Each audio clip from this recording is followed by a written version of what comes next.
Yes.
salue tous ce matin au nom de Jésus-Christ.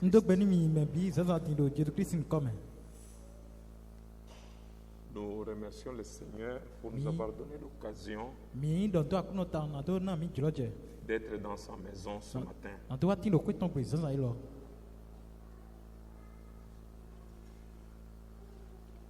Sans pour autant tarder, je vous invite à vous lever, nous allons lire la parole de Dieu.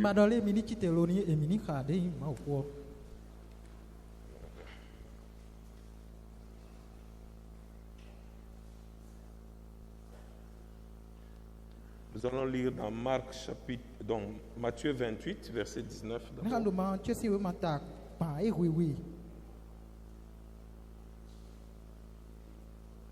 Et nous lirons dans Matthieu et Marc aussi, chapitre 16, verset 15 au verset 16.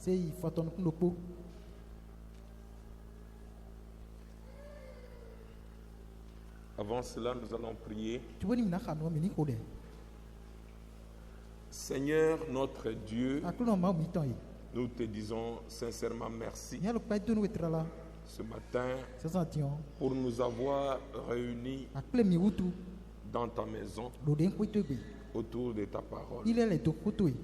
C'est vrai, tu es omnipotent et omniscient. Merci pour cette occasion que tu nous as donnée. C'est pourquoi, Père, nous recommandons ce moment entre tes mains. Sois avec nous, ô Dieu, du début jusqu'à la fin. Bénis, ô Dieu, tes enfants qui ont quitté des différents endroits pour venir écouter ta parole. Éternel, ça fait partie de l'ordre de mission que tu as donné à tes disciples d'aller partout, prêcher la bonne nouvelle, et que celui qui croira et qui sera baptisé sera sauvé, mais celui qui ne croira pas sera condamné. Ce matin, Seigneur, cette parole est encore d'actualité. C'est pourquoi nous nous soumettons à toi. Sois avec nous, Dieu, du début jusqu'à la fin. Au nom de Jésus-Christ. Amen. Matthieu chapitre 28, verset 19.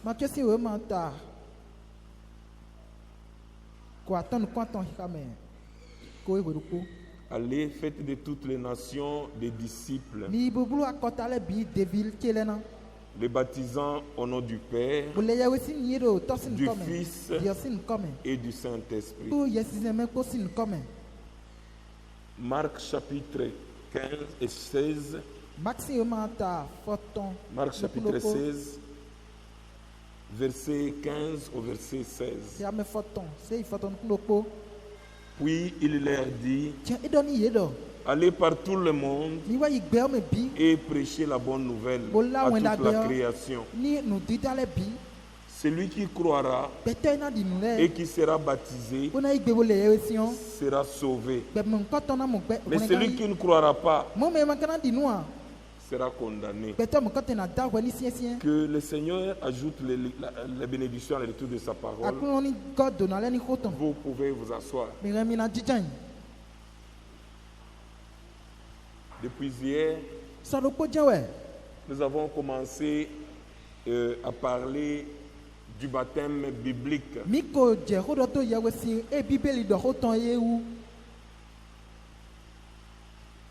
Pourquoi nous parlons du baptême biblique?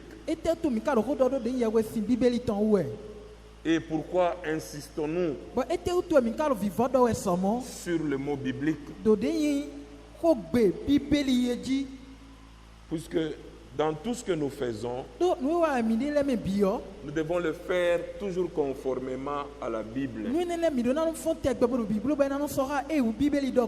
C'est pourquoi nous avons voulu nous entretenir sur une des ordonnances que le Seigneur nous a données. La première ordonnance, c'est le baptême. Il y a le repas du Seigneur. et le lavage des pieds. Ces ordonnances ici doivent être faites selon les Écritures. Personne n'a le droit de donner sa propre interprétation, soit disant une révélation. La Bible, elle est claire et toute chose est bien écrite par le Seigneur, dont nous ne pouvons pas y mettre notre pensée. Comme on suivait hier le frère Franck, et même ce matin, je pense qu'il est en train de finir même la prédication. Nous allons suivre ça en différé. Il a insisté. Il dit que la parole de Dieu, elle est claire. La parole de Dieu est claire. Nous devons cesser nos interprétations. Ce sont les interprétations qui créent des divisions.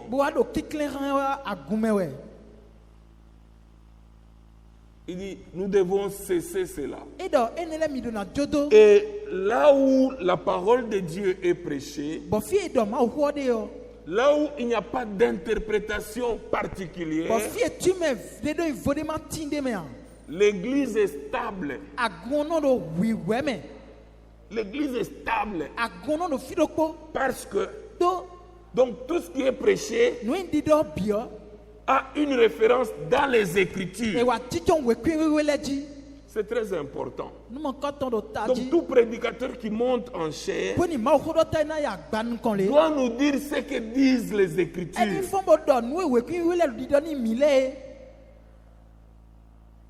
C'est bien de dire le frère Branham a dit, le frère Branham a dit, le frère Franck a dit. Mon frère, c'est ce que le frère Branham a dit. On ne sait pas le retrouver dans les Écritures. Mais pourquoi on le prêche? Nous devons retourner toutes choses aux Écritures. Puisque beaucoup de gens, ils se sont cachés derrière le nom de frère Branham pour asseoir leur doctrine dans des assemblées. Les gens pensent qu'ils vont écouter la parole de Dieu, alors qu'ils sont en train d'écouter les interprétations des gens. Et ces interprétations, c'est ce qui crée des divisions. Le Seigneur revient bientôt. Retournons tous à la Bible. Retournons à la parole de Dieu.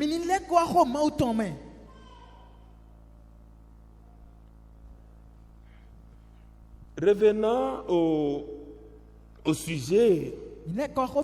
Nous disons que nous parlons du baptême et nous avons montré hier, pour ceux qui étaient là, que quand les apôtres ou quand les disciples ont entendu cet ordre de mission qui leur avait été donné par le Seigneur, mon frère, ma soeur, là nous prenons d'abord Matthieu, que nous venons de lire. Matthieu, le chapitre 28, au verset 19. Le Seigneur dit ceci. Allez. Il est en train de s'adresser à ses disciples. Avant son ascension, il dit, faites de toutes les nations des disciples. Attention. Nous, notre mission que le Seigneur nous a donnée, c'est de faire les disciples du Seigneur. Pas nos propres disciples. Nous ne formons pas les disciples aux pasteurs.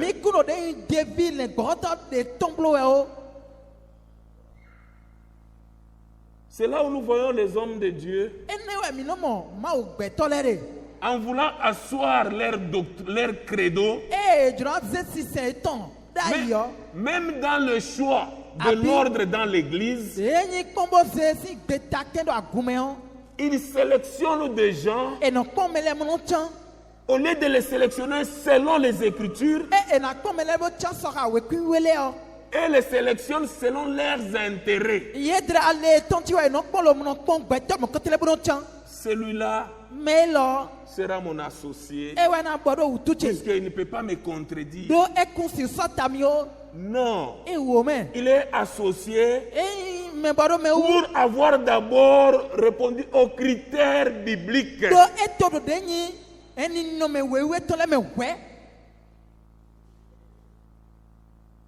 Il ne peut pas contredire la parole de Dieu. Si j'ai choisi telle personne, je sais que celui-là, donc il se tient sur la parole de Dieu, pas sur les doctrines des hommes. Non. Nous devons faire toutes choses selon les Écritures. Nous voulons mettre les diacres dans l'église. Revenons aux Écritures. Non, je suis en train de mettre ma legacy. Les gens qui ne peuvent pas me contredire. Non. Des gens qui ne peuvent pas contredire la parole de Dieu.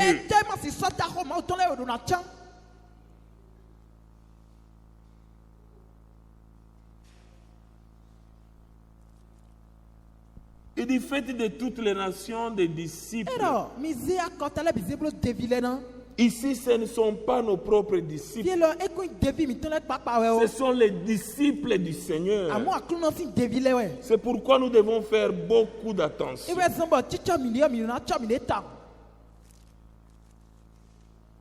Nous cherchons dans toutes choses non pas notre propre intérêt, mais l'intérêt du Seigneur. Dans Psaume chapitre 50, au verset 5, la Bible dit: rassemblez-moi mes fidèles. Il n'a pas dit rassemblez-moi vos fidèles.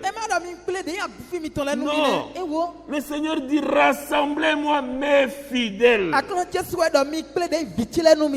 qui ont fait alliance avec moi par le sacrifice.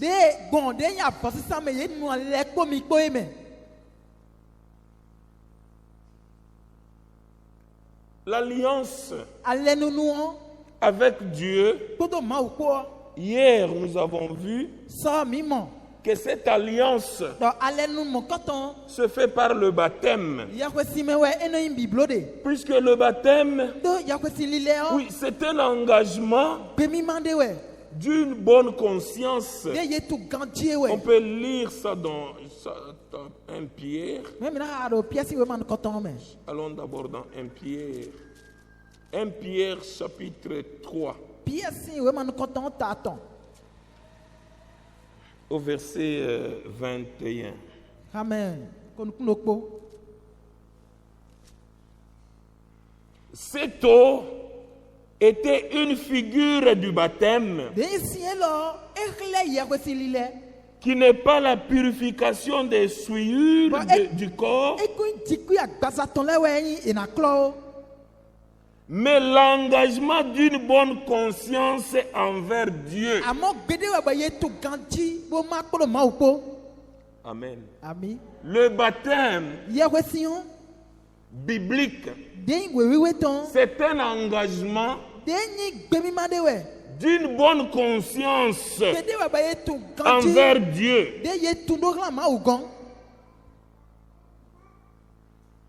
Donc quelqu'un doit être conscient quand il veut se faire baptiser. Puisque c'est une alliance avec Dieu que vous prenez. Mon frère, ma soeur, ne soyons pas comme Simon le magicien que nous avons vu hier.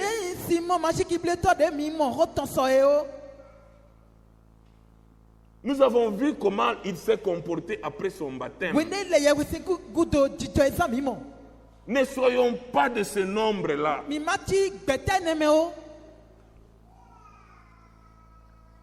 Le baptême étant un engagement, mais comment on peut arriver à baptiser les enfants? Baptiser les enfants. Non, ce n'est pas scripturaire. Comme c'est un engagement, laissez que l'enfant grandisse, qu'il écoute la parole de Dieu, puisque la foi vient de ce qu'on entend, et ce qu'on entend de la parole de Dieu. C'est une condition. Pour être baptisé, il faut la foi. Une foi qui est personnelle. Lisons cela. Lisons d'abord Romains chapitre 10. Romains chapitre 10. Mon frère, ma soeur, le baptême, c'est un engagement. Et un engagement qui est personnel. Ne poussez pas les gens à se faire baptiser. Non. Par contre, je peux vous demander d'inviter les gens. Il faut les laisser librement de s'engager. Il ne faut pas dire que vous avez fait longtemps avec nous, mais vous n'avez pas encore été baptisé. Non, laissez la personne prendre elle-même la décision. C'est très important. Romains chapitre 10 au verset 17. Ainsi la foi vient de ce qu'on entend. La foi vient de ce qu'on entend. Laissez les personnes entendre eux-mêmes. Et cela va créer la foi en eux. Et ils vont prendre librement la décision de se faire baptiser. La foi vient de ce qu'on entend. Et ce qu'on entend vient de la parole de Christ. Oui, mon frère. Oui, ma soeur. Donc, la foi vient de ce qu'on entend. Nous n'avons pas la doctrine de pousser les gens au baptême. Mais nous vous proclamons la parole de Dieu. Puisque quand la parole est prêchée, comme au jour de la Pentecôte, elle va créer le même effet.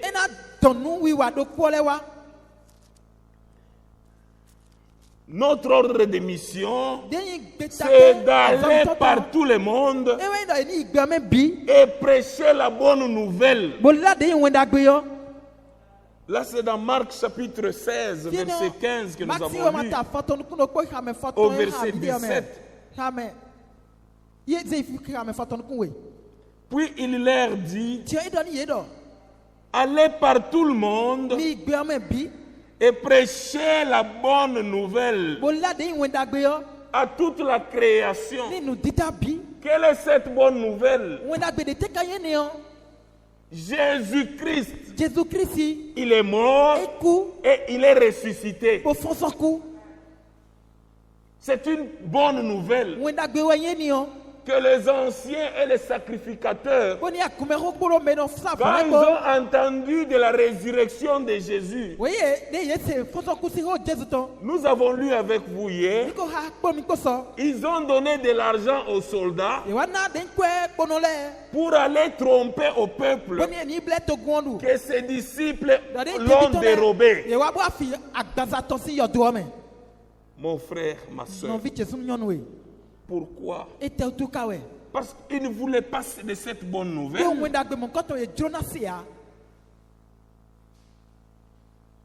C'est pourquoi nous avons dit encore hier que la condition pour être baptisé, il faut d'abord que la parole de Dieu soit prêchée. La parole est prêchée. La personne entend cette parole. Parce qu'il dit, allez partout, allez par tout le monde et prêchez la bonne nouvelle à toute la création. D'abord, la parole est prêchée. Il dit, c'est lui qui croira et qui sera baptisé sera sauvé.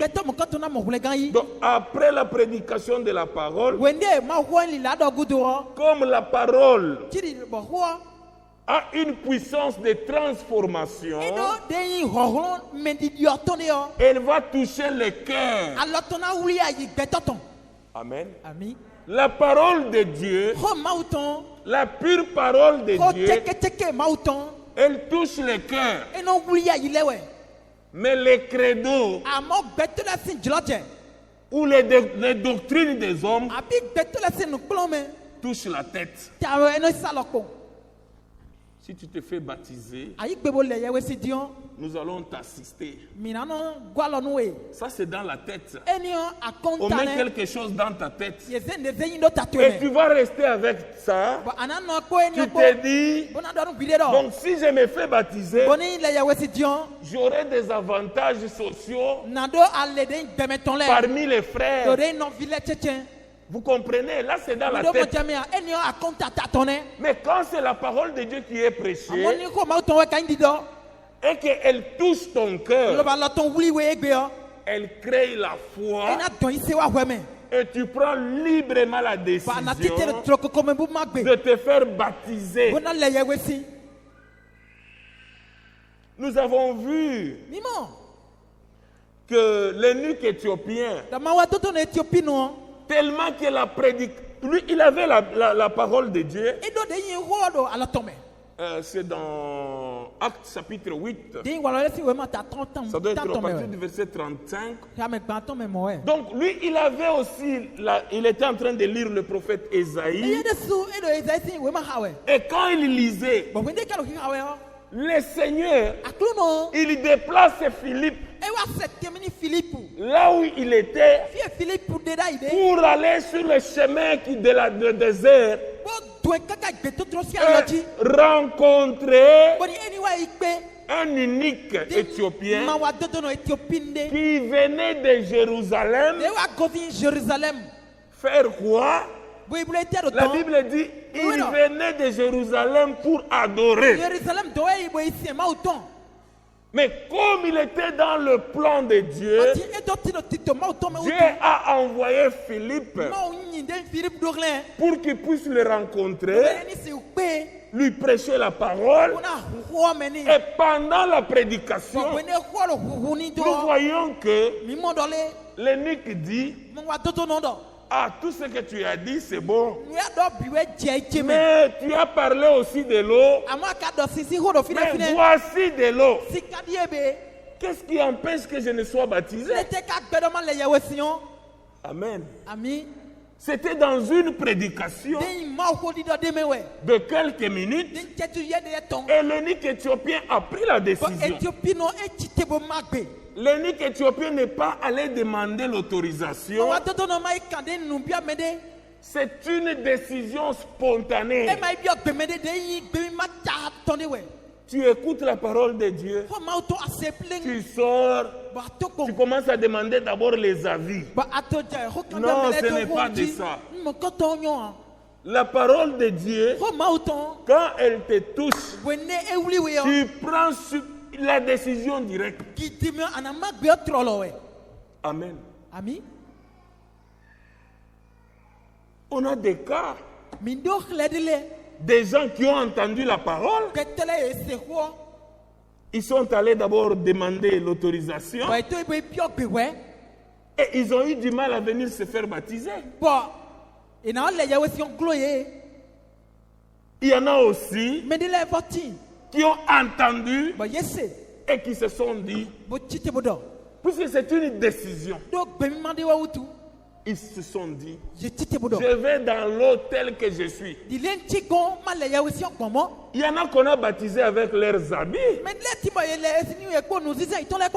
Ils sont venus à l'église, ils ont entendu, on va aux eaux de baptême, mais vous retrouvez quelqu'un qui entre dans l'hôtel que vous l'avez vu dans l'église. C'est ça la foi. Amen. Donc la personne s'est dit, c'est une décision de vie ou de mort. Il ne faudrait pas que vous poussiez les gens. Venez, on vous baptise. Nous risquons de baptiser des pécheurs qui en sortent pécheurs mouillés.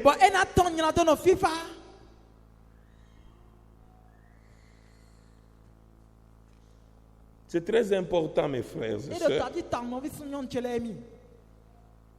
D'abord, la parole est prêchée. Nous entendons. Puisque par les moyens de la prédication, ce n'est pas n'importe quelle prédication. La prédication de la réconciliation.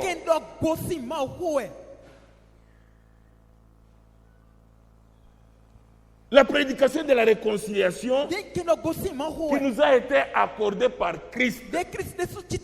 Mon frère, ma soeur, quand nous parlons de la réconciliation,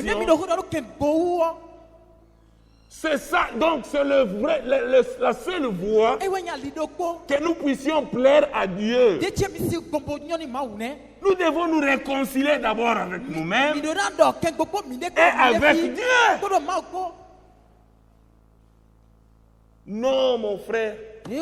Comme vous parlez de la réconciliation, moi là, ça ne va pas. Me réconcilier avec cet homme, me réconcilier avec cette femme. Non, moi je préfère quitter même l'église. Oui, tu peux t'en aller, puisque nous, notre prédication est basée sur la réconciliation. Nous ne sommes pas là pour diviser les gens ou pour les aider à se séparer. Mais par contre, nous prêchons pour que les hommes et les femmes se séparent du péché.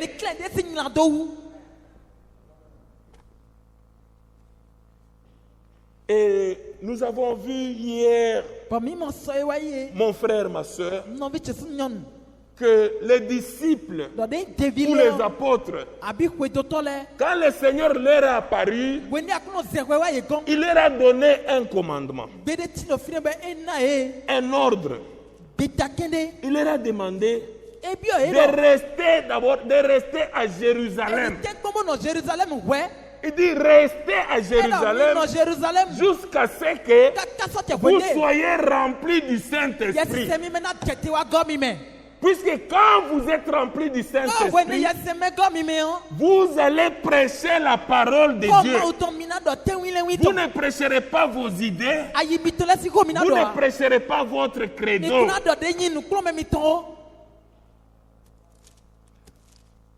Acte chapitre 1.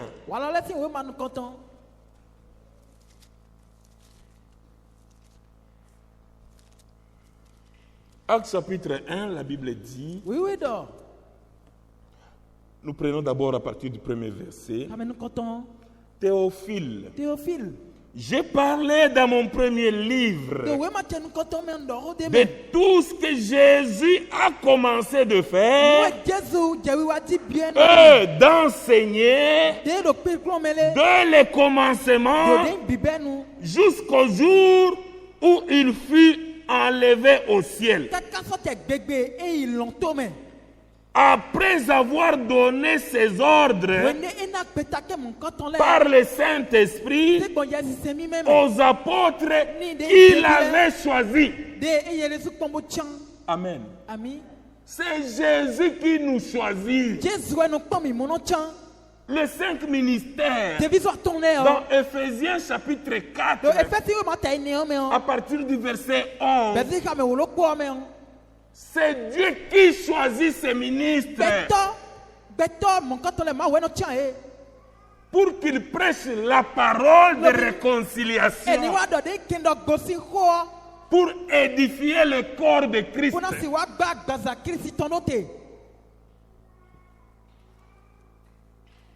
C'est Jésus qui les a choisis. Puisque si vous êtes choisis par les hommes, c'est très grave. Comme ils vous ont choisi, ils peuvent encore vous enlever.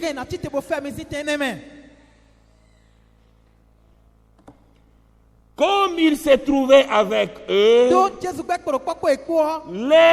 il leur recommanda de ne pas s'éloigner de Jérusalem. Amen. Mais d'attendre ce que le Père avait promis. Oui, mon frère. Tu as le ministère, c'est bien. Il faut attendre que Dieu te remplisse du Saint-Esprit et lui-même va t'envoyer. Quand tu t'envoies toi-même, tu vas créer des problèmes. Tu vas participer aux divisions des assemblées. Pourquoi? Parce que tu n'es pas toi-même rempli du Saint-Esprit. Puisque un ministère venant de Dieu unit les gens, ne divise pas les gens. Un ministère venant de Dieu parle de l'amour, de la réconciliation.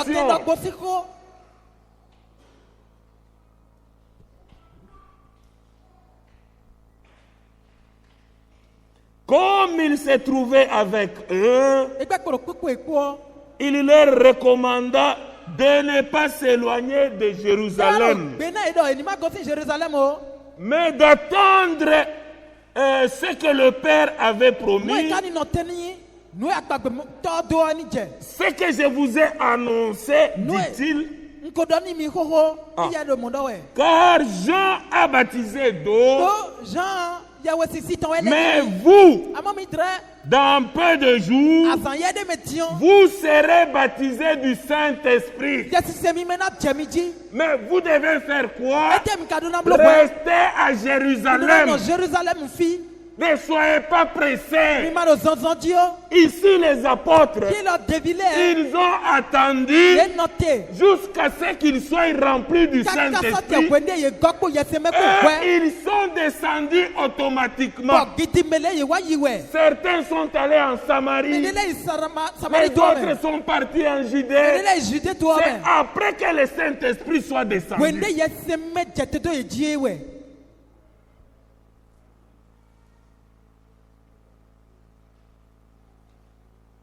Alors les apôtres réunis lui demandèrent: Seigneur, est-ce en ce temps que tu rétabliras le royaume d'Israël? Il leur répondit: ce n'est pas à vous de connaître le temps ou le moment que le Père a fixé de sa propre autorité. Écoutez, mais vous recevrez une puissance. Amen. C'est une promesse. Le Saint-Esprit fait partie d'une promesse. Vous recevrez une puissance, le Saint-Esprit, survenant sur vous, Quand le Saint-Esprit surviendra sur vous, alors vous serez mes témoins. Vous serez mes témoins à Jérusalem, dans toute la Judée, dans la Samarie et jusqu'aux extrémités de la terre. Même ici à Tchaourou, vous serez les témoins du Seigneur. Et quand vous devenez ces témoins, conduits par le Saint-Esprit, rien ne peut vous arrêter.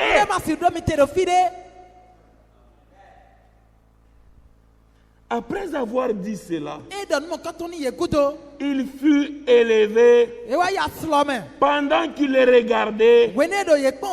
Et une nuée les déroba à leurs yeux. Vous comprenez, mes frères et sœurs? Ces gens ici, à qui le Seigneur a dit, ce sont ses apôtres. Et on peut voir au verset 13, qui étaient ces gens-là? Quand ils furent arrivés, ils montèrent quand ils montèrent dans la chambre haute,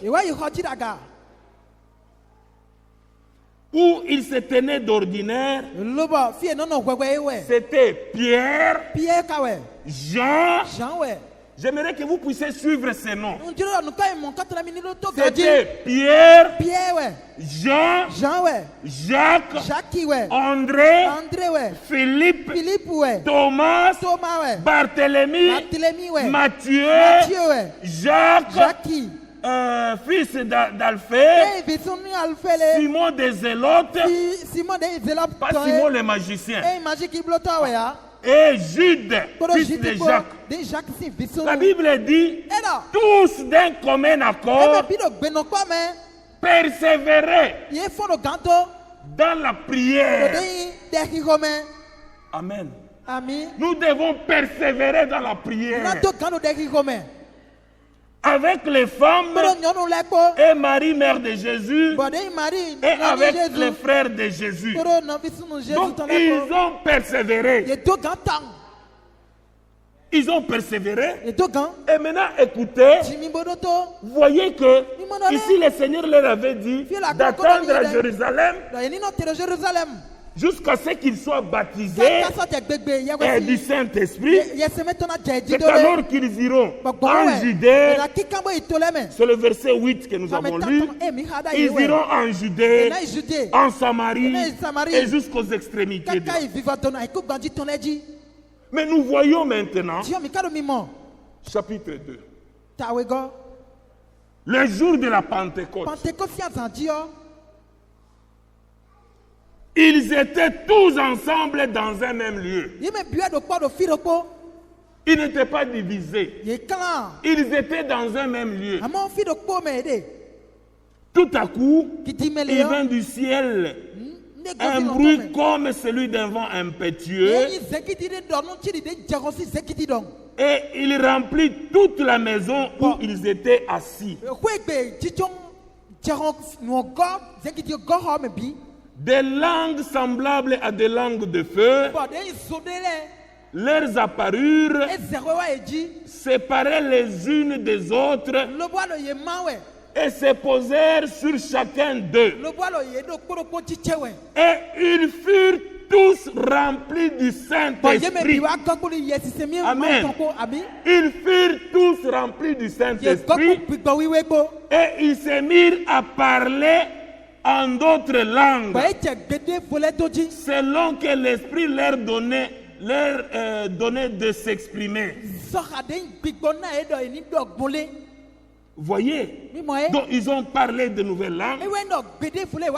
Et maintenant, quand vous allez plus bas, vous pouvez continuer la lecture à la maison. Le jour-là de la Pentecôte, le jour de la Pentecôte, c'est alors au verset 14. La Bible dit, après qu'ils soient remplis du Saint-Esprit, alors Pierre se présenta avec les 11 et leva la voix et leur parla en ces termes. Hommes juifs, Vous tous qui séjournez à Jérusalem, sachez ceci et prêtez l'oreille à mes paroles. Ces gens ne sont pas ivres comme vous le supposez, car c'est la 3e heure du jour. Donc Pierre a commencé maintenant à leur parler de la parole de Dieu. Et au verset 21, il dit alors, quiconque invoquera le nom du Seigneur sera sauvé. Quand ils ont entendu cela, c'était une machette. C'était une machette. La Bible dit, hommes israélites, écoutez ces paroles. Donc Jean commence maintenant à leur parler. Il introduisait Jésus-Christ. Il n'a pas parlé de la vie des autres. Il a parlé de Jésus-Christ. C'était son absolu de la prédication. Hommes israélites, écoutez ces paroles. Jésus de Nazareth, cet homme à qui Dieu a rendu témoignage devant vous par les miracles, les prodiges et les signes qu'il a opérés par lui au milieu de vous, comme vous le savez vous-même. Cet homme, livré selon le dessein, arrêté et selon la préscience de Dieu. Donc Jésus-Christ était arrêté selon le dessein et la préscience de Dieu. Et dit, vous l'avez crucifié. Vous l'avez fait mourir par la main des impies. Dieu l'a ressuscité en délivrant des liens de la mort, parce qu'il n'était pas possible qu'il soit retenu par elle. Il n'était pas possible qu'il soit retenu par la mort.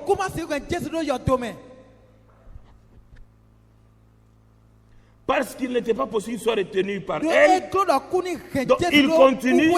Comme il continuait là, écoutez, au verset 26, aussi mon cœur est dans la joie et ma langue dans l'allégresse, et même ma chair reposera avec espérance.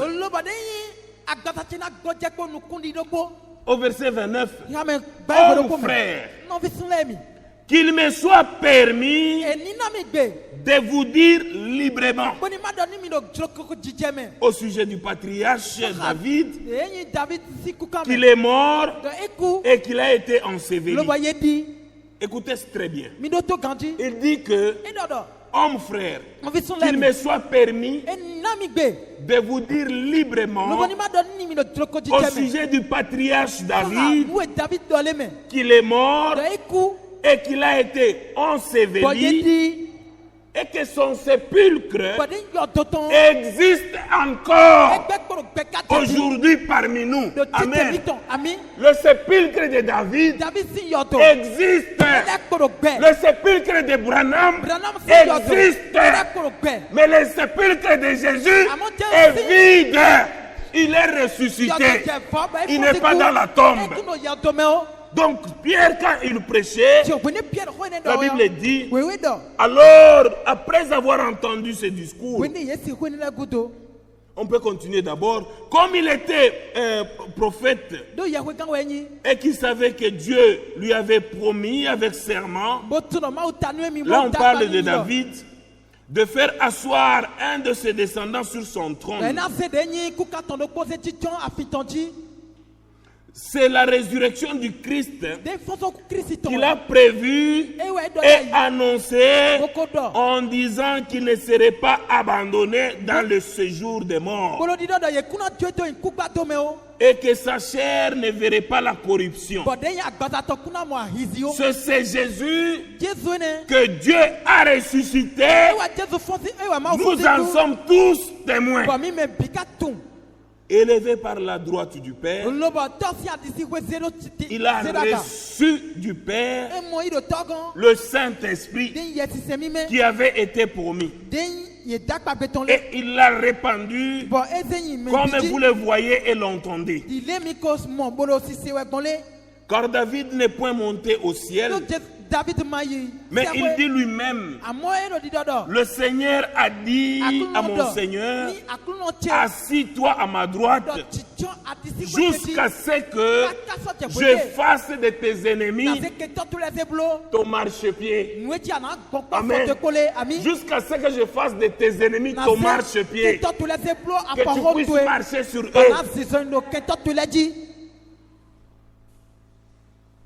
Maintenant, au verset 37, après avoir entendu ce discours, ils eurent le cœur vivement touché.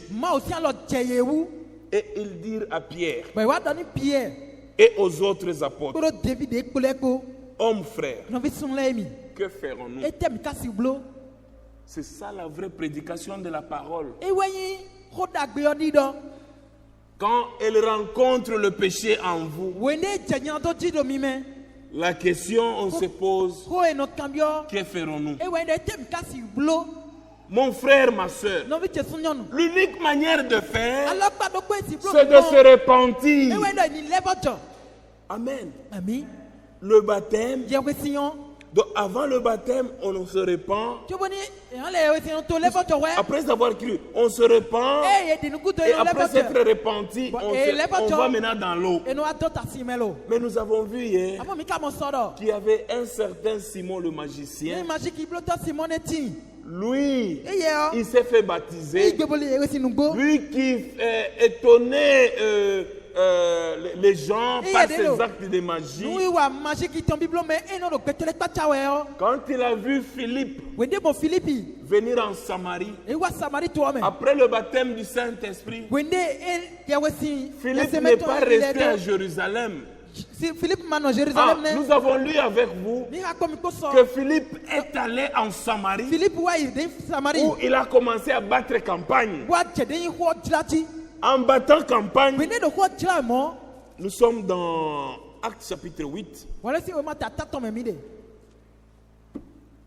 Actes chapitre 8, au verset 5. Où on peut prendre à partir du verset 4.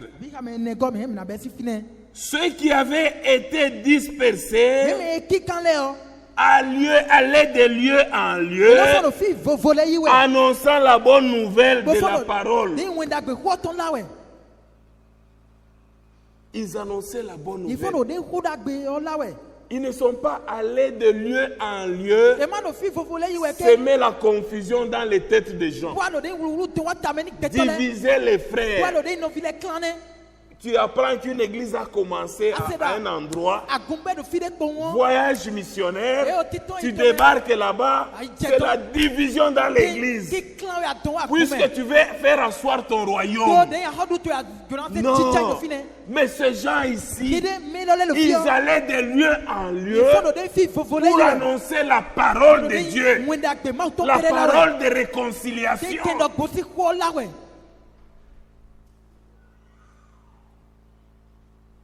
Et dit Philippe, étant descendu dans la ville de Samarie, il prêcha le Christ. Les foules tout entières étaient attentives à ce que disait Philippe. Lorsqu'elles apprirent et virent les miracles qu'il faisait, car des esprits impurs sortirent de plusieurs démoniaques en poussant de grands cris, et beaucoup de paralytiques et de boiteux furent guéris. Écoutez, il y eut une grande joie dans la ville. Donc dans la ville, tout le monde a entendu parler de Philippe. Que Philippe est dans la ville. C'était une campagne d'évangélisation. Donc tout le monde a parlé de lui. Mais il y avait auparavant dans la ville un homme nommé Simon qui se donna pour un personnage important et exerçait la magie et provoquait l'étonnement du peuple de la Samarie. Lui exerçait la magie et il provoquait l'étonnement du peuple de la Samarie. Mais quand Philippe a débarqué là-bas, lui-même Simon, quand il a entendu parler de Philippe, il a entendu que le boiteux au marché, les paralytiques étaient guéris. La Bible dit, il est allé aussi là. Il dit, tellement que les gens écoutaient, tous depuis les plus petits jusqu'aux plus grands, écoutaient Philippe attentivement et disaient, celui-ci est la puissance de Dieu, celle qui s'appelle la grande. La Bible dit au verset 11, il l'écoutait attentivement. Comme vous êtes attentif là, il l'écoutait attentivement parce qu'il les avait longtemps étonnés par ses actes de magie. Mais quand ils eurent cru à Philippe, il leur annonçait la bonne nouvelle. Quelle bonne nouvelle? Pas sa propre bonne nouvelle, mais la bonne nouvelle du royaume de Dieu et du nom de Jésus-Christ. La Bible dit, hommes et femmes se firent baptiser.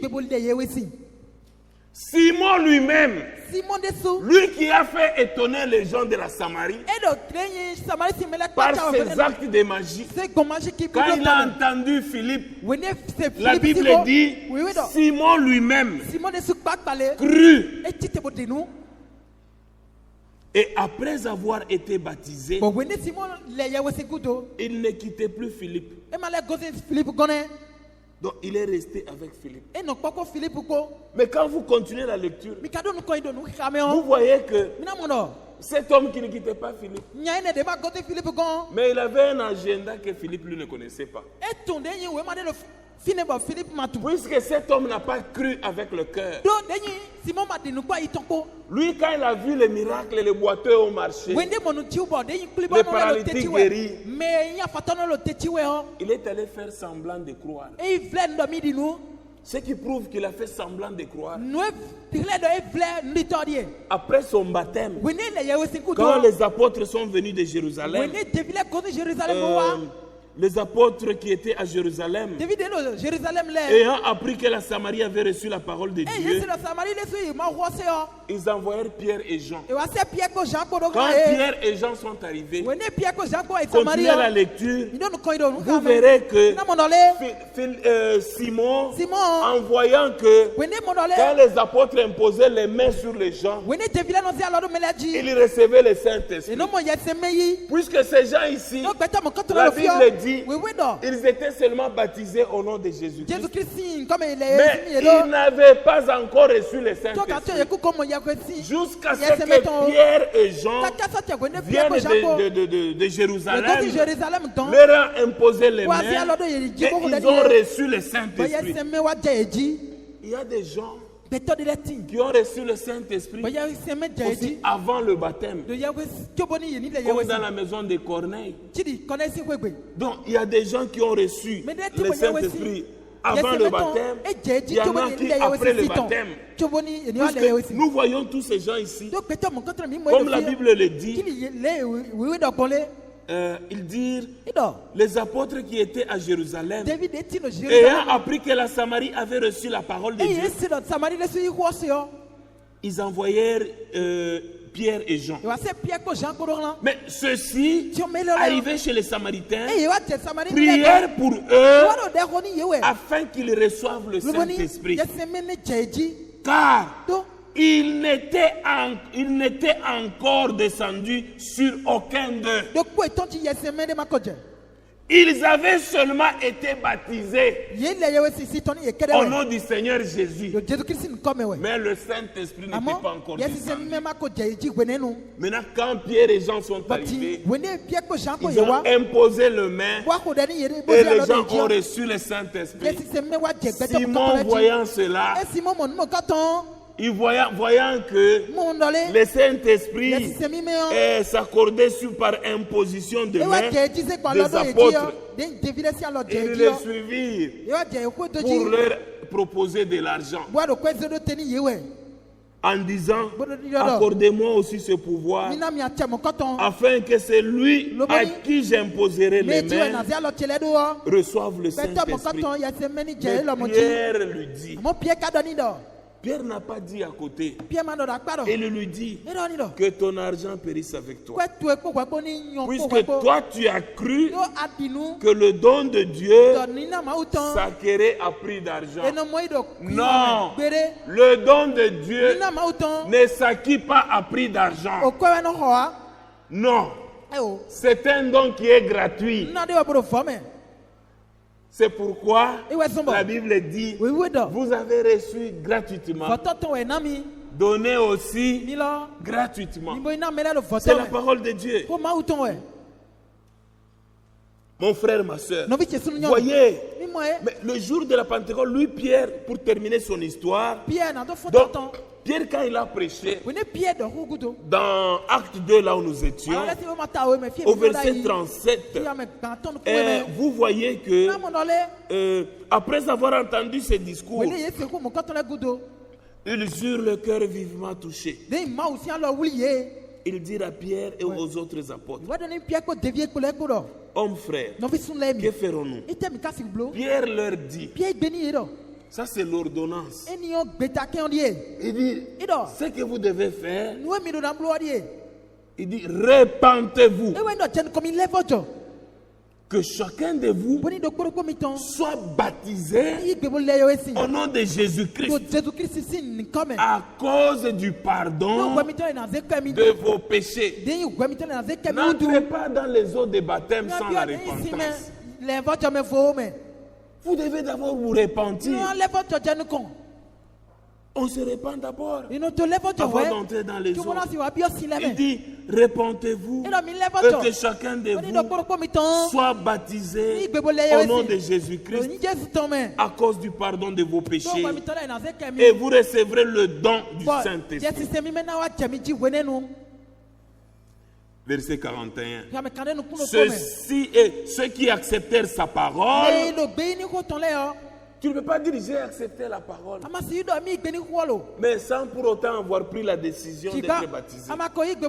Mais ici la Bible dit, ceux qui acceptèrent sa parole furent baptisés. Et en ce jour-là, le nombre de disciples augmenta d'environ 3000 âmes. Et il persévérait dans l'enseignement des apôtres. Après le baptême, il faut persévérer à venir écouter la parole de Dieu. Dans l'enseignement des apôtres, dans la communion fraternelle, dans la fraction du pain et dans les prières. Faisons cela. La Bible dit, la crainte s'emparait de chacun. Si vous voulez que la crainte s'empare dans l'église, nous devons persévérer dans l'enseignement des apôtres, pas dans les doctrines, des credos des gens, les commandements d'hommes. Comme le frère Franck a donné deux écritures. Il y avait une écriture dans Jean et l'autre dans Matthieu. Je ne sais pas si vous avez ça, frère. J'ai écrit ça. Donnez-moi un peu celui de Jean, si vous l'avez. Matthieu, c'est Matthieu combien? On va lire Matthieu. C'est Matthieu combien? Matthieu chapitre 15. Lisons tous. Matthieu chapitre 15. Au verset 8. Du verset 8 au verset 9. Ah, ne soyez pas mes frères de ceux qui honorent le père des lèvres. Il a montré, l'homme de Dieu a montré deux catégories de gens. Mais ne tombons pas dans la catégorie de gens qui sont dans Matthieu. Il dit que ce peuple m'honore des lèvres. Il dit mon honneur de l'œuvre, mais son cœur est éloigné de moi. Rendons grâce au Seigneur. Donc on est là avec des lèvres, mais le cœur éloigné de Dieu. C'est en vain qu'il m'honore. En enseignant des préceptes qui sont des commandements d'hommes. Oui, les églises sont remplies de commandements d'hommes. Vous essayez de leur montrer la parole de Dieu. Ils vous disent, mon frère, nous ici dans cette assemblée, c'est ce que nous avons déjà instruit à l'église. Ce que vous nous dites là, c'est bien. Gardez pour vous. Les préceptes d'hommes que vous faites gober à l'église. Non. Allons dans Jean 4. Jean chapitre 4. Jean chapitre 4. Vous verrez les vrais adorateurs, pas ceux qui adorent des lèvres. Ceux qui adorent des lèvres, ceux qui suivent les préceptes d'hommes, c'est ceux qui créent des divisions. Puisque eux croient avec la tête. Dans leur cœur, ils sont éloignés, ils ne sont pas là-bas. Mais Jean chapitre 4, écoutez les vrais adorateurs. C'est 4 combien? Frère Théodore. Le verset 23. Il dit, mais l'heure vient, et elle est déjà venue, où les vrais adorateurs adoreront le Père en esprit et en vérité. Amen. Même quand tu dis que Shalom peuple de Dieu, j'ai un spécial. Ma soeur, mon frère, quand tu veux faire un spécial là, il faut adorer le Père en esprit et en vérité. Amen. Ce n'est pas une compétition des spéciaux. Les vrais adorateurs, et même quand ils chantent, vous sentez que les paroles là vous touchent. Même si vous n'entendez pas la langue. Amen. Même quand vous n'entendez pas la langue, vous dites que réellement, ça c'est un esprit. Le cantique, quand il y a les paroles de Dieu dedans, même si je n'entends pas la langue, Dieu va m'inspirer à être dans le même esprit que vous. Amen. C'est très important. Le vrai adorateur, puisque ça dépend de la manière dont nous adorons. Ça dépend de la manière dont nous adorons. Puisque nous risquons d'adorer des lèvres. Mais alors que dans le cœur, on est éloigné. Éloigné des gens. Non, mon frère. Non, ma soeur. Nous devons adorer le Père. Comme dans Jean chapitre 4. Je ne dis pas cela pour porter un jugement sur quelqu'un. Mais je vous répète aussi ce que l'homme de Dieu a dit. Il dit en lisant les deux écritures, je ne vais pas porter un jugement sur quelqu'un. Mais retenez que l'heure vient. C'est Jean chapitre 4 verset 23.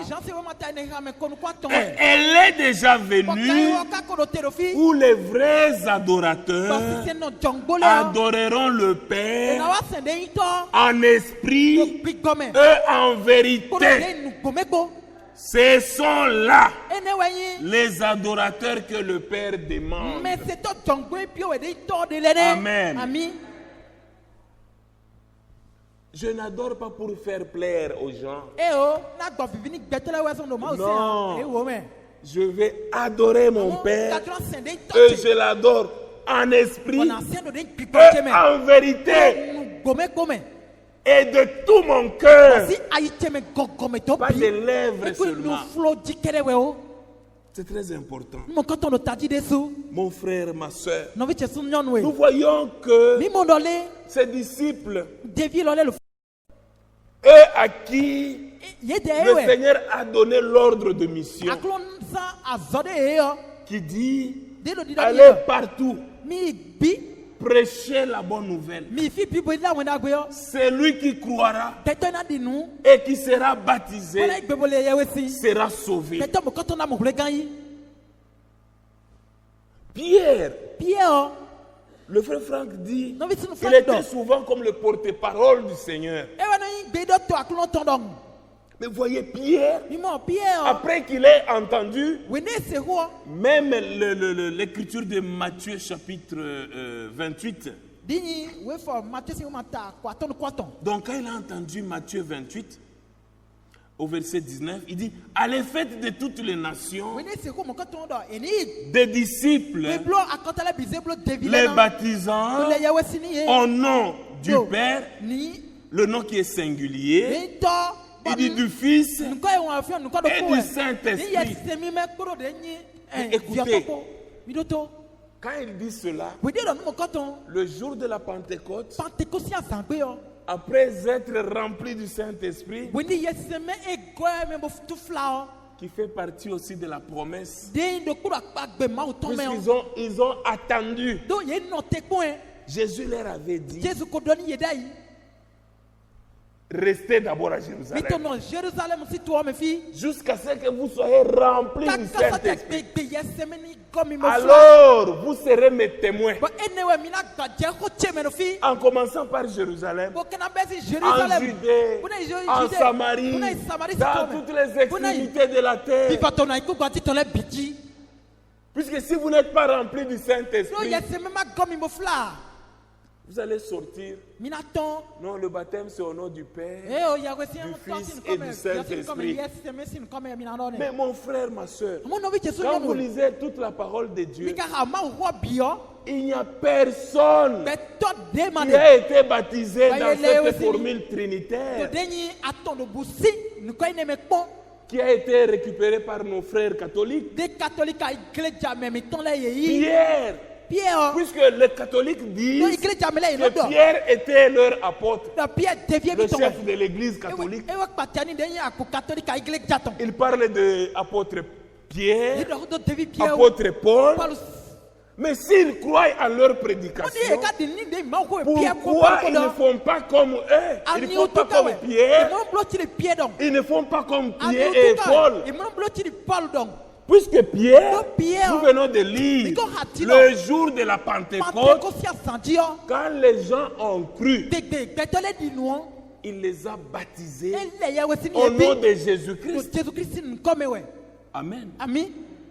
C'est pourquoi le Seigneur a dit, attendez, puisque si vous n'attendez pas, c'est là la confusion dans les gens. Attendez jusqu'à ce que vous soyez revêtus du Saint-Esprit. Puisque quand ils sont descendus, ils savaient déjà quel était ce nom-là. Ils avaient la révélation de ce nom. Pierre, il prêche. Dans Acte 2 que nous avons lu, Acte chapitre 2. Mon frère, ma soeur. Au verset 38, il dit repentez-vous, que chacun de vous soit baptisé au nom de Jésus-Christ. Lui, Pierre, il n'a pas dit non, que chacun soit baptisé au nom du Père, du Fils et du Saint-Esprit. Non. Lui, il a compris que le résultat de l'ordre de mission, c'était de montrer Jésus-Christ. Et il a baptisé au nom de Jésus-Christ. Nous l'avons vu avec vous. Il a été dépêché à Jérusalem.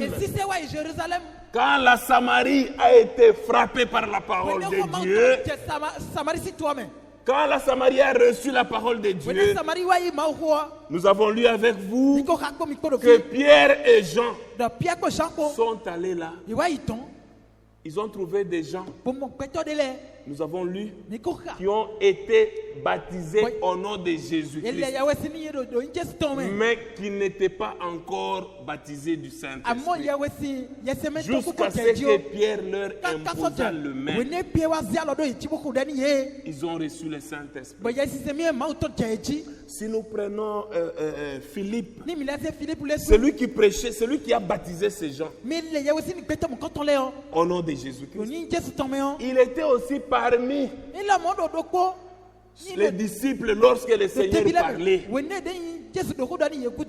Et quand il a entendu, il est resté, il a reçu le Saint-Esprit, il est descendu en Samarie. Il a prêché Christ. Beaucoup de gens ont donné leur vie à Christ. Et il les a baptisés au nom de Jésus-Christ.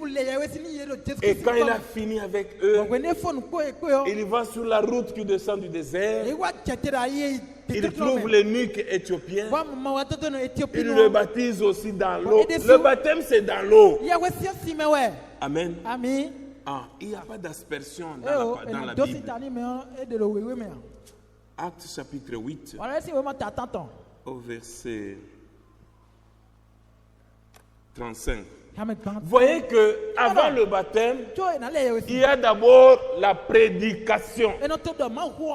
Tu ne peux pas trouver quelqu'un, tu le trouves. Il est dans sa bière. Non. Viens, on va te baptiser au nom de Jésus. Non. Il faut d'abord la prédication de la parole. Tu trouves ton voisin en train de siester. Toi, tu dis, vous allez mourir. Vous allez périr. Alors à notre église qu'on te baptise au nom de Jésus.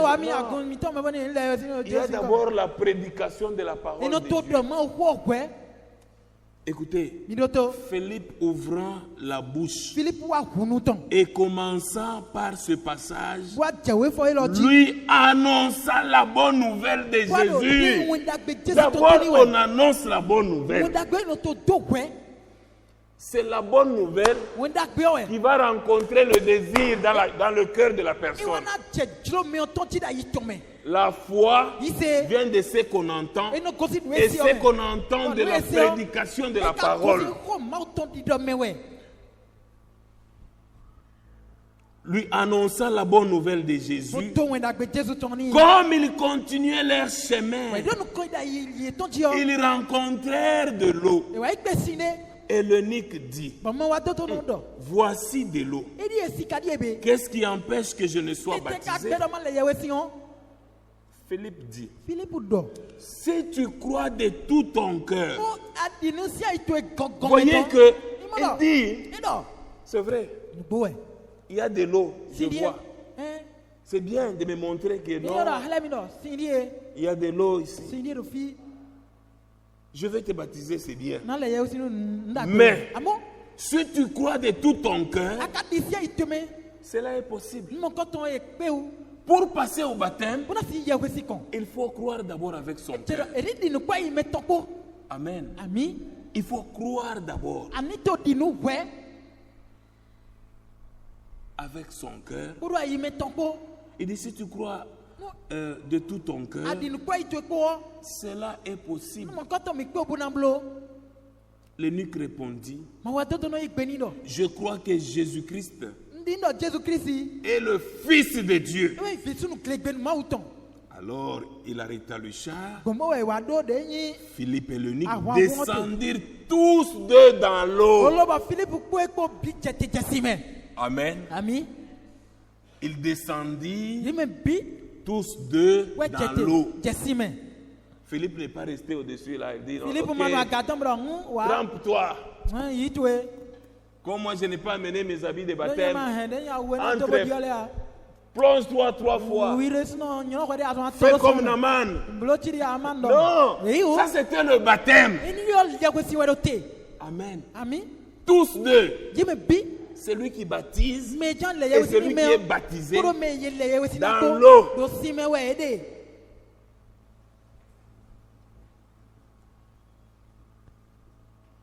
Philippe et l'eunuque descendirent tous d'eau dans l'eau.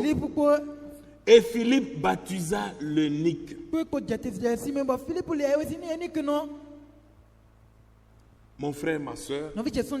Et quand nous allons à Éphèse. Ici nous sommes à Samarie. Nous avons fini à Jérusalem.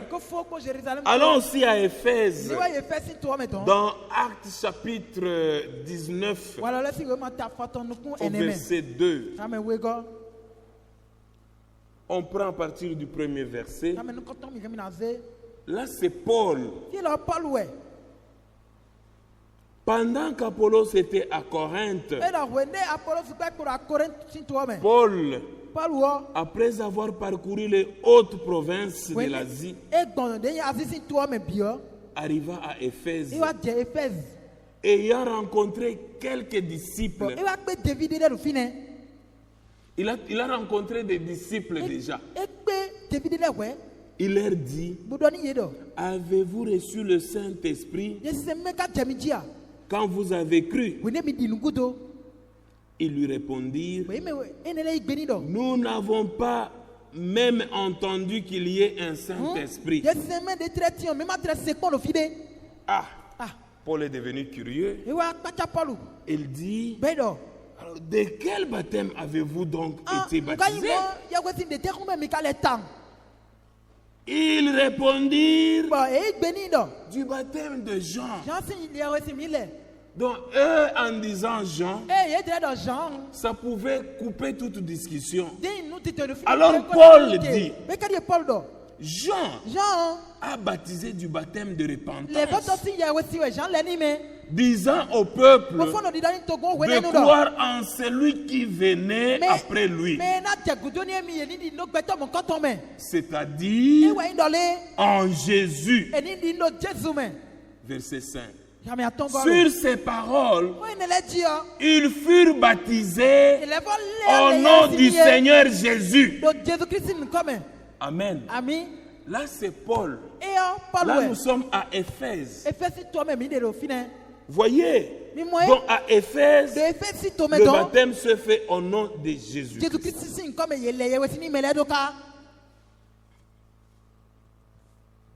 Nous pouvons aller à Césarée. Allons à Césarée. Dans Actes chapitre 10.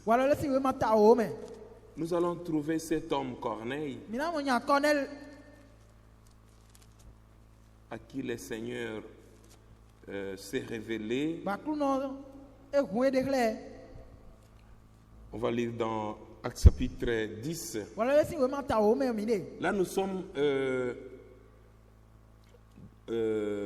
à Césarée. Pierre donc,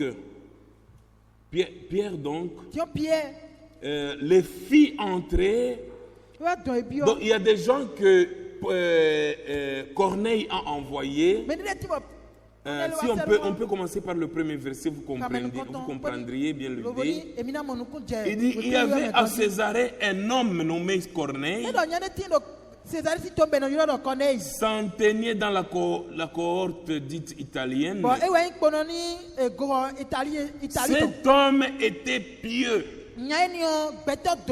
et craignait Dieu. Pas seulement lui, il craignait Dieu avec toute sa maison. Il faisait beaucoup d'aumônes au sein du peuple et priait Dieu continuellement. Pas seulement le jour du culte, pas seulement à l'église, mais il priait Dieu continuellement. Mon frère, ma soeur, nous devons imiter ce que ces hommes ont fait. On dit que cet homme ici, il priait Dieu d'une manière continuelle. Puisque quand vous priez Dieu d'une manière continuelle, il va se révéler à vous. Vers la 9e heure du jour, il vit clairement dans une vision un ange de Dieu qui entra chez lui et qui lui dit: Corneille. Regardez un peu cet homme. Comme il priait Dieu continuellement, le Seigneur dit: non, je dois me révéler à cet homme. Je dois sauver cet homme. Dieu utilise tous les moyens pour nous sauver.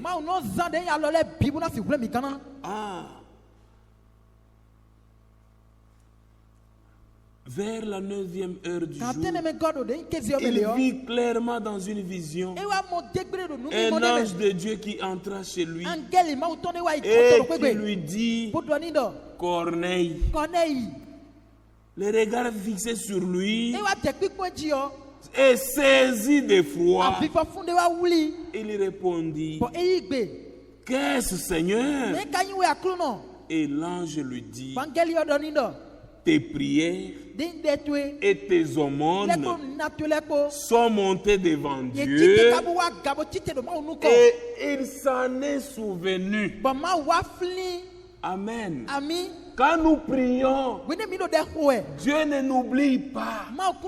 Dieu entend toutes nos prières. Il exauce les prières des justes. Autant marqué par lui, mon frère, ma soeur, il va se souvenir de toi. Amen. Ce n'est pas qu'il n'entend pas. Tes prières et tes aumônes sont montées devant Dieu. Il s'en est souvenu. Même toutes les bonnes choses, les bonnes œuvres que nous faisons, même nous rendons aux frères, Dieu se souviendra de cela. Amen. Nous devons nous appliquer aux bonnes œuvres. Assister ceux qui sont dans le besoin. C'est très important. C'est à Dieu que nous prêtons. Il va se souvenir de tout cela.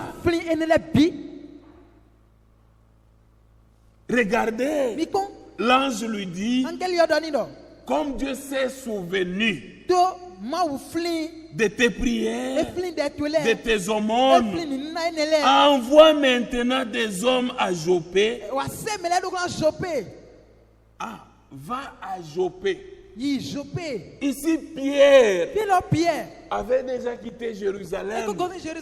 Il était à Joppé. Maintenant, pendant qu'il était à Joppé, regardez,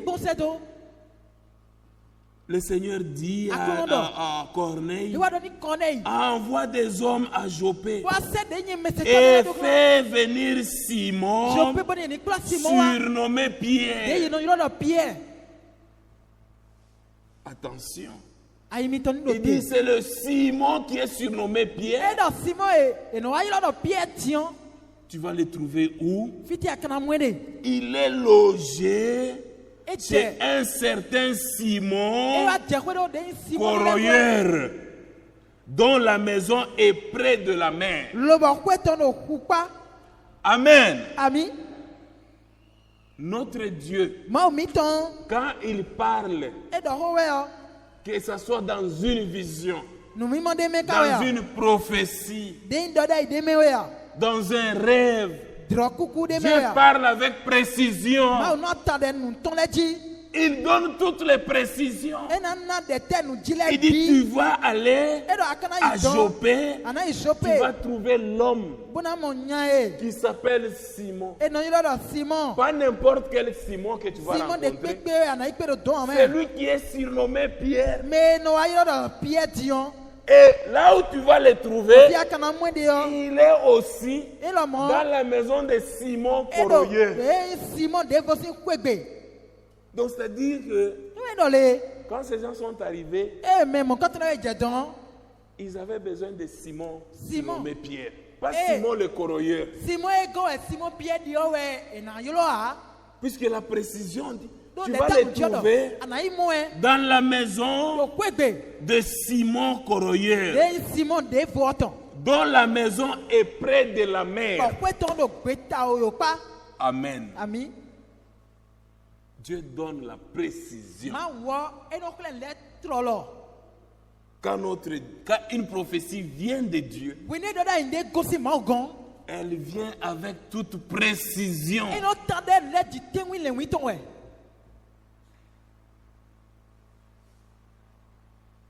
Et imaginez, Corneille aussi a envoyé des gens. Quand ces gens sont allés, ils arrivent à Joppé, ils ont trouvé Simon Pierre dans la maison de Simon le Coroyeur, près de la mer. Lui, Simon là, Pierre, pendant ce temps-là, il était sur le toit de la maison. Il était en train de se battre avec une vision qu'il a vue. Il venait aussi de recevoir une vision. C'est pourquoi j'avais dit même, et surtout aux jeunes, un frère qui dit, Dieu m'a parlé, il m'a dit que c'est toi. Non, il va me parler aussi. Puisque si c'est Dieu, il va disposer même le cœur. Quand tu arrives là, comme c'est Dieu qui est dans la chose, tu vas trouver le cœur déjà bien disposé. Si tu trouves de l'opposition, ça ce n'est pas Dieu. Amen. Puisque quand Dieu t'envoie, il n'y a pas d'opposition. Il a déjà préparé le cœur.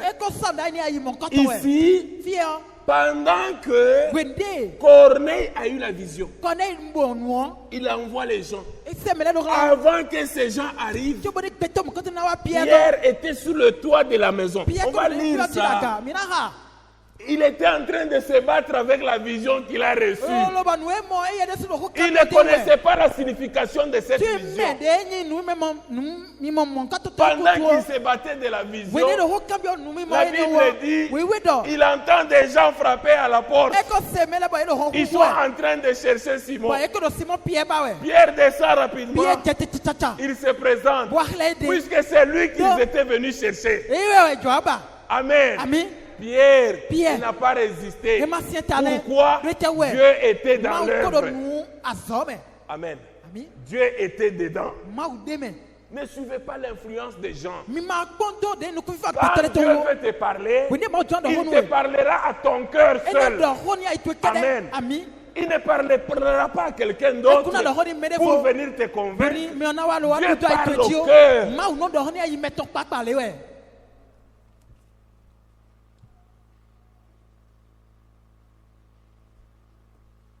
Écoutez, Pierre donc, les filles entrées, on peut retourner un peu en arrière. Écoutez, au verset 19, comme je vous disais, donc imaginez, Pierre lui était là, il a eu une vision. Au verset 19, la Bible dit, et comme Pierre réfléchissait à la vision. Amen. Comme Pierre réfléchissait à la vision, l'Esprit lui dit, Pierre, voici 3 hommes te demandent, lève-toi, descends et part avec eux sans hésiter. Amen. Dans les choses de Dieu, il n'y a pas d'hésitation. Il n'y a pas de doute. Même dans le mariage, si c'est un mariage de Dieu, que Dieu joint, il n'y a pas de doute. Quel que soit ce que les gens vont dire, quels que soient les conseils que les gens peuvent apporter, mais comme Dieu est dedans, mon frère, ma soeur, laissez ça à Dieu. Vous verrez ce que lui-même fera. Quand Dieu est dans la chose, il n'y a pas d'hésitation. Non, je vais d'abord aller demander aux parents si je peux me faire baptiser. Non, il n'y a pas d'hésitation. Je vais demander conseil à mon pasteur si je peux me faire baptiser. Je vais d'abord demander si réellement je dois me rebaptiser. Puisqu'on m'avait déjà baptisé au nom du Père, Fils et Saint-Esprit. Je vais d'abord poser la question. Non. Il n'y a pas d'hésitation. Puisque Dieu touche au cœur et la personne prend la décision. On dit Pierre, pendant qu'il réfléchissait, l'Esprit lui dit, voici 3 hommes te demandent. Lève-toi, descends et pars avec eux sans hésiter. Car c'est moi qui les ai envoyés. Amen. Voyez, Dieu envoie des gens, ils jouent double rôle. C'est ça la bonté de notre Dieu. Donc, avant qu'il t'envoie, il est là, il te donne des instructions, et il va aussi là-bas, il prépare le cœur. Il joue les 2 rôles.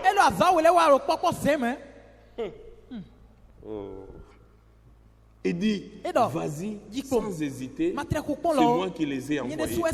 Pierre donc descendit et il dit à ses hommes, quand il est descendu, écoutez, il descend, il dit à ses hommes, voici, je suis celui que vous cherchez. Ah, il n'a pas commencé à poser. Non, dis-nous d'abord si c'est de la part de Dieu. Dis-nous. Non. Dieu lui avait déjà parlé. Quand Dieu te parle, tu es assis sur un fondement. Dieu parle de différentes manières. Par une voix audible, te parler tout droit dans le cœur, par la prédication de la parole, par une vision. Donc, Dieu, il est souverain. Il parle tantôt d'une manière, tantôt d'une autre. Il a plusieurs manières à nous parler. Mais dans tout ce qu'il nous parle, c'est moyen de nous parler. Cadre toujours avec les saintes écritures. Pierre descendit et il dit à ses hommes, voici, je suis celui que vous cherchez. Je suis celui que vous cherchez. Mais quel est le motif qui vous amène? Il répondit, Corneille. Écoutez comment ils ont commencé à parler de Corneille. Mon frère, ma soeur, nous devons avoir un bon témoignage. Nous devons avoir un bon témoignage. Parmi les frères, parmi les voisins au quartier, les amis, avoir un bon témoignage. C'est très important. Il répondit, Corneille, centenier, homme juste. Ça, ce n'est pas Corneille qui parlait. Ce sont les gens qui restaient avec Corneille. Écoutez, Corneille lui-même ne savait pas que les gens pouvaient parler si bien comme ça de lui. C'est pourquoi il faut laisser de bonnes traces. Il dit Corneille, centenier, homme juste et craignant Dieu, et de qui toute la nation des Juifs rend un bon témoignage. a été divinement averti par un saint ange de te faire venir dans sa maison et d'entendre tes paroles. Et vous verrez que quand Pierre les a logés, et le lendemain, il se leva et partit avec eux au verset 23. Quelques-uns de frères de Jopé l'accompagnèrent. Ils arrivèrent à Césarée. C'est une autre ville. Le jour suivant, et Corneille les attendait et avait invité ses parents et ses amis intimes. C'est pourquoi nous disons toujours, c'est très important d'inviter les gens, inviter les parents, inviter les amis. Oui, même si les parents croient ailleurs ou croient dans d'autres dieux, notre devoir, c'est de les inviter. Qu'ils t'écoutent, qu'ils ne t'écoutent pas, mais tu as fait quand même ton devoir. Ça, c'est le devoir de tout croyant, d'inviter les gens. Si vous avez le souci de ces âmes-là, vous allez les inviter. Inviter. Il les invitait. Il invitait ses parents, ses amis intimes. Mais toi, tu es là. Tu dis que non, ça c'est la vérité. Le message, c'est la vérité. Mais tu ne sais pas dire du message à tes amis intimes. Tu as des difficultés pour leur parler du message. Pourquoi? Puisque toutes les fausses choses qu'ils font, tu les fais. Tu cautionnes ce qu'ils font. Faire des fausses factures. Vous faites ensemble avec eux. Ils vont venir faire quoi? Ils ne peuvent pas. Derrière les jupes, vous êtes ensemble avec eux. Mais le dimanche, vous prenez votre Bible là. Vous venez ici. Rendons grâce au Seigneur. Vous sortez, donc l'onction sort. Quand tes amis intimes entrent ici, ils te voient. Il dit, c'est celui-là. Peut-être que quand les yeux se piquent, tu ne chantes plus comme tu devais chanter. Tu commences quand même à diminuer. Puisque tu sais que on ne va pas te croire. C'est pourquoi, mon frère, ma soeur, nous devons donner un bon témoignage. Rendre un bon témoignage aux gens du dehors. C'est très important. Ici, quand Pierre est arrivé dans la maison de Corneille, vous pouvez lire à la maison tous les chapitres. Donc, quand ils arrivent, et pendant qu'ils parlaient, alors, au verset 34, alors Pierre ouvrant la bouche, il est arrivé dans la maison de Corneille, il trouve les parents que Corneille avait invités, les amis, les frères et tous ces intimes-là. Corneille a expliqué comment il a vu la vision. Et directement, Pierre a compris que la vision qu'il avait eue, c'était pour ne pas refuser à venir à cette invitation.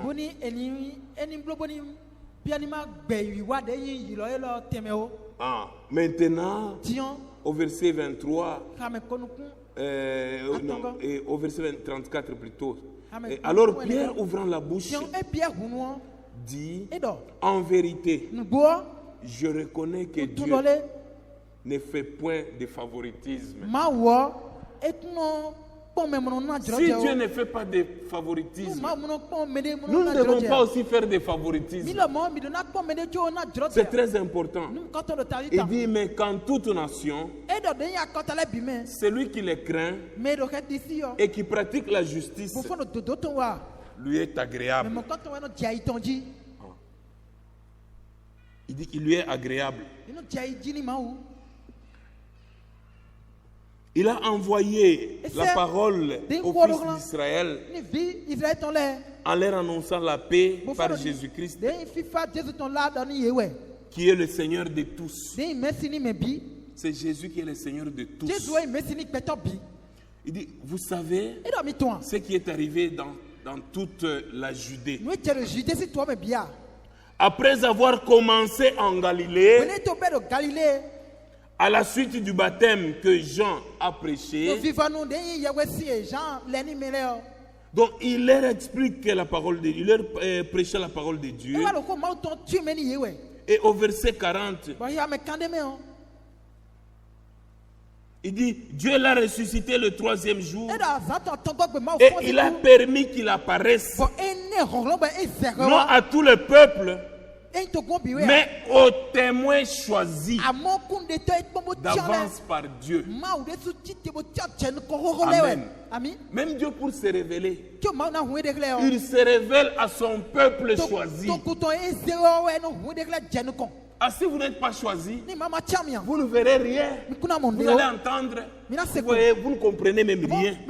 Mais quand il se révèle à vous et que vous étiez choisi, là, votre cœur est déjà prédisposé. Il dit, Jésus nous a ordonné de prêcher au peuple et d'attester que c'est lui qui a été établi par Dieu, juge des vivants et des morts. Au verset 44, comme Pierre prononçait encore ce mot, c'est là où je voulais en arriver, le Saint-Esprit descendit sur tous ceux qui écoutaient la parole. Tous les fidèles circoncis qui étaient venus avec Pierre furent étonnés de ce que le don du Saint-Esprit était aussi répandu sur les païens. C'était toujours comme au jour de la Pentecôte. Quand ils les entendaient parler en langue et glorifier Dieu. Alors Pierre dit, peut-on refuser l'eau du baptême à ceux qui ont reçu le Saint-Esprit aussi bien que nous? Écoutez, il ordonna qu'ils soient baptisés au nom du Seigneur.